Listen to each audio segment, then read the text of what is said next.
मी गेले काही दिवस महाराष्ट्रामध्ये काही मतदारसंघ जे पक्षाने दिले त्यांचा दौरा करते आहे। कार्यकर्त्यांमध्ये छान उत्साह वधारलेला आहे, वाढलेला आहे।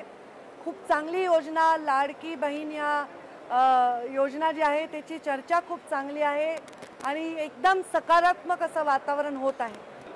असा फीडबॅक नसतो, हा कार्यकर्त्याच्या मनातला एक भाव असतो। प्रत्येक मतदारसंघात महायुतीतील घटक जे आमचे पक्ष आहेत त्यांचे नेते सुद्धा जेव्हा आमचा जिथे सिटिंग आमदार आहे त्यांच्याही तिथले कार्यकर्ते सांगतात की आपल्याला सीट घ्या, हे नैसर्गिक आहे। प्रत्येक पक्षाच्या कार्यकर्त्याला वाटतं की आमच्या पक्षालाही जागा मिळावी, हे नैसर्गिक आहे।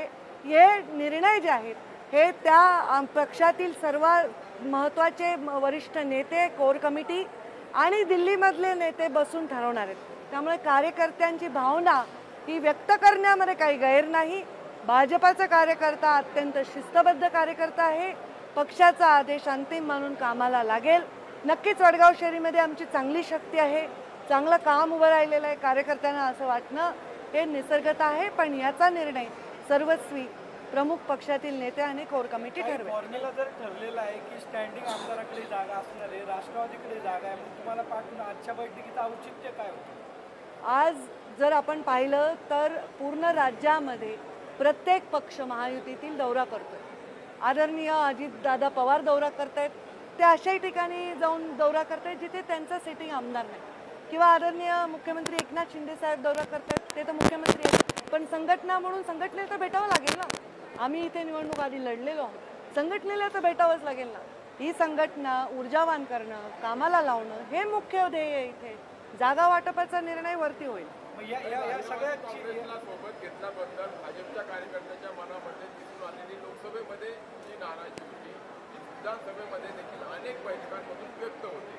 मग पुण्यामध्ये असू देत किंवा बारामतीमध्ये असू द्या, यावरती अजूनपर्यंत एक समाधान होईल कार्यकर्त्यांचा असा तोडगा निघालेला नाही। पक्षाची काय भूमिका असणार?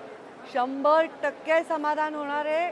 100% महायुती म्हणून आम्ही ताकदीने लढणार आहोत आणि कोणत्याही नव्या युती जेव्हा होत असतात तेव्हा आमच्या समोर महाविकास आघाडी आहे, ती पण एक अनोखीच आघाडी आहे, त्यांच्याही कार्यकर्त्यांमध्ये असाच भाव असणार आहे।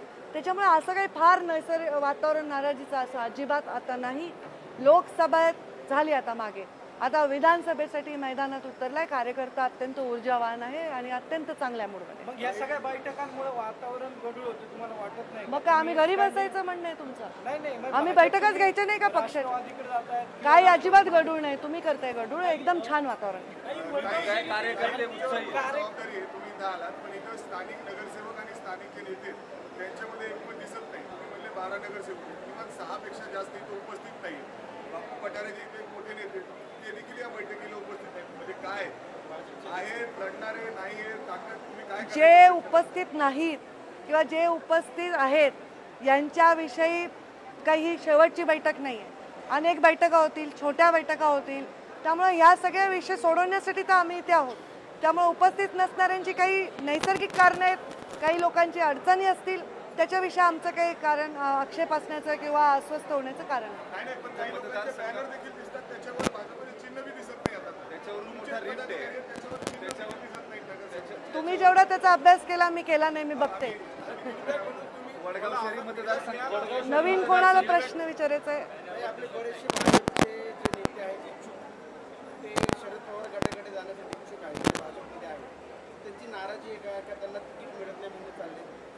हे पहा, ज्या ठिकाणी निवडणूक लढणार आहे तिथे 10 लोक इच्छुक असतात, त्यातले सगळ्याच पक्षाकडून सगळ्याच पक्षाकडे येणार आहेत काय? इथं अख्खे पक्षच आले आहेत ना, त्यामुळे असं तर राजकारण होणारच आहे। काय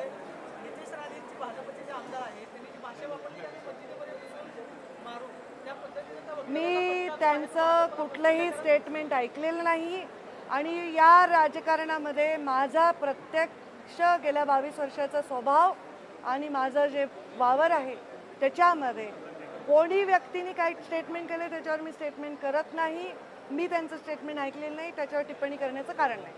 भाजपचे आमदार बैठकीमध्ये एका पदाधिकाऱ्याने तुम्ही बैठकीत बसले होते काय? माझं आम्ही कॅमेरा नव्हता।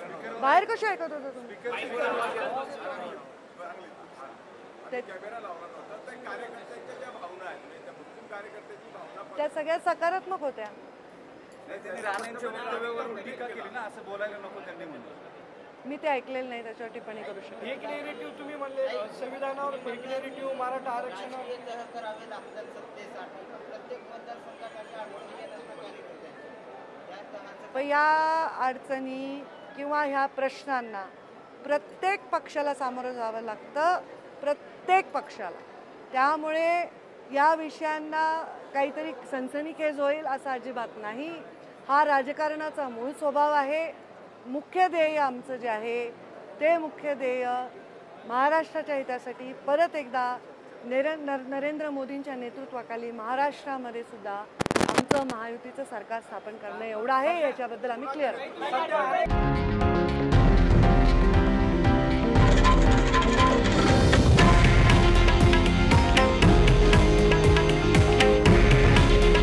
हे आहे देशातील नंबर 1 न्यूज नेटवर्क आणि आपण पाहत आहात TV9 मराठी. काळजी तुमची, हित महाराष्ट्राचं.